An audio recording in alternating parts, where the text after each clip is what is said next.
Oh, is that out? He's bowled him, in fact. I thought at first maybe it did his pad and he was appealing for LBW, but it's got through the gate. He got him on the back foot, Murali. It was the Dusra. Trescothick didn't read it, and that is a vital breakthrough for Sri Lanka. 84 for 1. They just needed a wicket. England was starting to get on top, and the magician has conjured up something.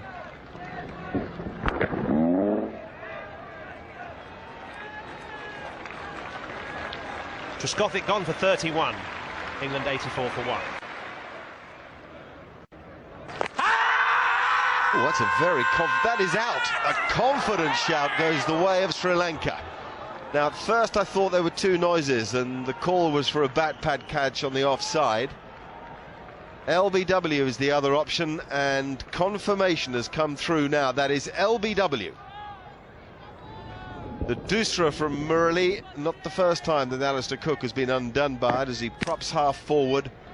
Very clever bowling. Hawkeye saying the ball clips the top of the stumps. Rudy Kutson goes the way of the master off-spinner who's beginning to spin the web that we thought he might. 5 to Cook. It's 104 for 2 now. Well, that's it for Strauss as well. Such a key wicket. Andrew Strauss has gone for 55. He played so well too. He seemed to have unravelled some of the mysteries. Now that Murali's got him as well, you suspect that he's on an inexorable path to winning the game for his country. Catch taken off the gloves of Sangakkara by Mahela Jayawardena. And that partnership, Muralitharan and Jayawardena, is prolific. 57 times they've worked together. 55 for Strauss, and England now 111 for 3. I think that could be out. No, yes it is. Thought so. Just the impression I had on the way Kevin Peterson would have looked at the umpire after turning away. That's a big wicket, that. You can see the jubilation on the Sri Lankans. They know it's a huge, huge wicket. Kevin Peterson trying to play carefully and steadily. He's caught by Dilshan at short leg, a very simple catch. Tries to go down the pitch and then just pokes at the ball, bat and pad together. It's an easy, simple catch. Oh, I bet he's mad at this. He likes to play shots rather than just playing defensively. Able to just bounce off the pad on the glove. He's out for 6. 120 for 4, England. Oh, that could be out. Yes, I thought so. He played at it very firmly, did Andrew Flintoff. 4 balls it took. It's not his style, you see, to play defensive against the spin. Same with Peterson, they like to bash the ball. Not so easy starting against a great spinner who's turning it. Can be very difficult indeed. Well, he's out for naught. See it here. Goes quite firmly at it. Yeah, that's easy. That's too firm at the ball when you first come in. You need to play with softer hands, relaxed hands. Flintoff for naught. We lost 5 wickets of England for 36 runs. England 120 for 5 now. Oh, how did he play? Well, they're appealing for it, catching the edge of the bat, hitting his boot and bouncing up for a very smart catch.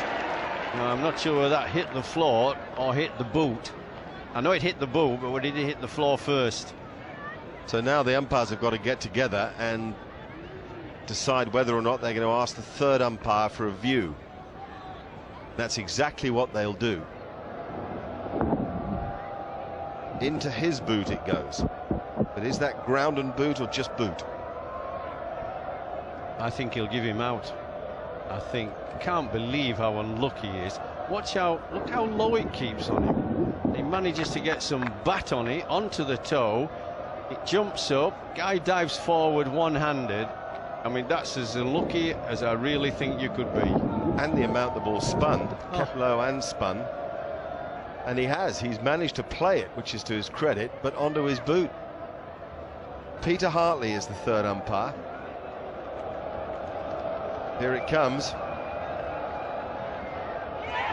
It's out, as we thought. Well, I really do feel for Paul Collingwood. I thought he's grafted and worked. It's been very, very tough, because I really don't know how you score off Morley at the moment. Surviving is pretty difficult. Collingwood, unluckily, this time out for 9. Morley's got 6 wickets for 33, and England are in dire trouble, 125 for 6. Oh, he's bowled in. Fantastic delivery by Murley. Wicket number 7 for him. Unplayable, really, for Jones. It pitched on about off stump. He was playing for the turn in. It turned the other way. Nobody can read him. Really, it's all over by the shouting for England now. What a difficult time this is proving to be for Geraint Jones too, as his wicket-keeping improves, so the runs are drying up. No fault of his own today. That's a ripper from Murley. This extraordinary ability to spin the ball both ways is doing for England. 7 out of 7 for Murley, just 6 for Jones, and 132 for 7 now England. Well, LBW, yes! John Lewis becomes number 8 for Murley. An extraordinary performance from him, and a desperate afternoon for England. A ripping, spitting off break in an over that has confused Lewis from first to last. Look at the amount of spin there. I don't think that's any problem at all for Rudy Kutsin to give it out LBW. It's a big problem for any English batsman to play it. Well, he might high-five his mates. If ever there was a one-man show, we're watching it. Lewis made 7. It's 153 for 9.